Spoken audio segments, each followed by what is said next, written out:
అగ్నిరెక్కల రహస్యం. ఒకసారి అరణ్యాల మధ్య ఉన్న అగ్నిపర్వతాల లోయలో వైశ్రావ అనే మహా డ్రాగన్ నివసించేది. దాని రెక్కలు అగ్నిలా మెరిసేవి, కళ్లలో వేల సంవత్సరాల జ్ఞానం దాగి ఉండేది. కాని ఆ డ్రాగన్ అందరూ ఊహించినట్టు క్రూరమైనది కాదు. అది ప్రకృతిని కాపాడే రక్షకుడు.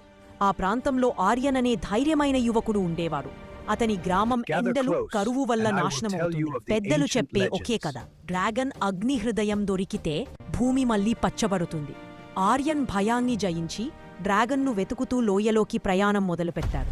అగ్నిపర్వతం దగ్గరకు వెళ్లగానే భూమి కంపించింది. ఆకాశం నిప్పురవ్వలతో నిండింది. అప్పుడు వైశ్రావా ప్రత్యక్షమైంది. మనిషి, ఎందుకు వచ్చావు అని డ్రాగన్ గంభీరంగా అడిగింది.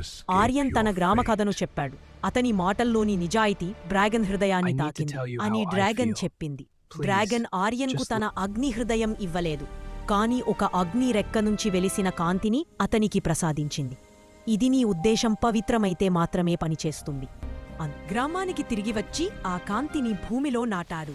ఆశ్చర్యంగా వర్షం కురిసింది, పంటలు పండాయి, గ్రామం మళ్లీ జీవం పోసుకుంది.